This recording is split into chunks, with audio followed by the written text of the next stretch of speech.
માથે પડ્યો છે। જી હા, ઢોર પાર્ટીના વાહનો પર કેમેરા લગાવવામાં આવ્યા હતા। જો કે આ કેમેરા શોભાના ગાંઠિયા સમાન બની ગયા છે।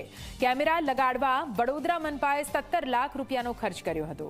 ઢોર પાર્ટીના કર્મચારીઓને કેમેરો પણ ચલાવતા નથી આવડતો તેવું પણ કહેવાઈ રહ્યું છે।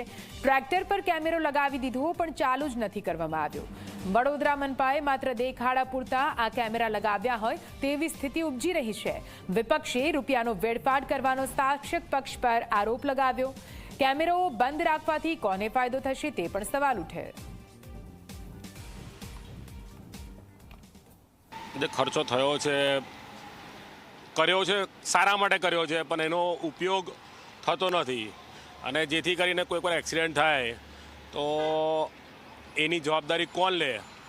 જે ગાડીની ચલાવે છે એ ગાડીમાં હેડલાઇટ્સ પણ નથી, બેકલાઇટ્સ પણ નથી, કોઈ સિગ્નલ્સ પણ નથી એમાં અને કદાચ એવું હોઈ શકે કે કદાચ નાખવાનો એ લોકોને એટલું મેન્ટેનન્સ ના આવતું હોય તો પછી આ જે ખર્ચો થયો છે 17 લાખ રૂપિયા એ વ્યાજબી નથી। જો કેમેરા નાખો તો સારું, તો એ વસ્તુ ચાલુ હોવી જોઈએ, એનો ઉપયોગ નથી થઈ રહ્યો એ બરાબર નથી આમ પબ્લિક માટે પણ અને એ લોકો જે ગાડીઓ ચલાવે છે એ લોકો માટે પણ। એ કાલે ઉઠીને કંઈ પણ થાય તો એ જવાબદારી કોની? 17 લાખ રૂપિયા ખર્ચી અને ઢોર પાર્ટીની જે ગાડીઓ હોય છે એના ઉપર કેમેરા મૂકવામાં આવેલા।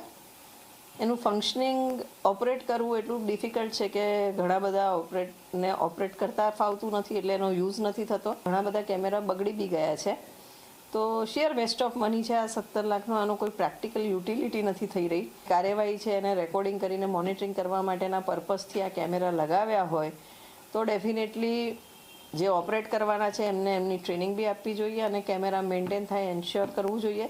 ફક્ત લગાવીને સંતોષ માનીને આ રીતના પબ્લિકના પૈસાનો વેડફાટ, ટેક્સપેયર્સના પૈસાનો વેડફાટ કોઈ બી રીતે વ્યાજબી ના કહેવાય।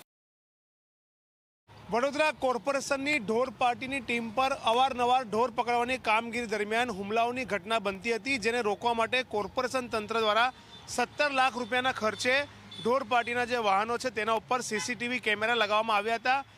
જે કેમેરાના આધારે જો કોઈ હુમલાની ઘટના થાય તો હુમલાખોર કેમેરામાં કેદ થાય અને તેની ઉપર પોલીસ ફરિયાદ સુધીની કાર્યવાહી આ કેમેરાના ફૂટેજના આધારે કરી શકાય તે પ્રકારેનો એક ઉદ્દેશ્ય હતો। પરંતુ આપ જોઈ શકો છો કે આ કેમેરા તો લાગેલા જોવા મળી રહ્યા છે પરંતુ અહીંયા અંદર જે કેમેરાની જે સ્ક્રીન છે તે સ્ક્રીન અત્યારે બંધ હાલતમાં છે, સાથે જ કેમેરો પણ બંધ હાલતમાં છે। ત્યારે આપણી સાથે વાત કરવા માટે ઢોર પાર્ટીના જે સુપરવાઇઝર છે પીવી રાવ તેમની સાથે આપણે વાત કરીશું। सर क्या परिस्थिति है? कैमरा अभी चालू है या बंद है?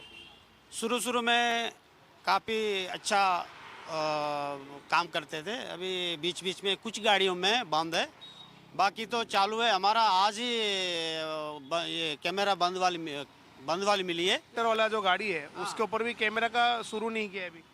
हाँ, किसी में शुरू किया लेकिन क्या है अभी फ़िलहाल नहीं है। हमारा इसके अलावा सरकारी मोबाइल दिया गया है, उसमें हम लोग कैप्च करते हैं।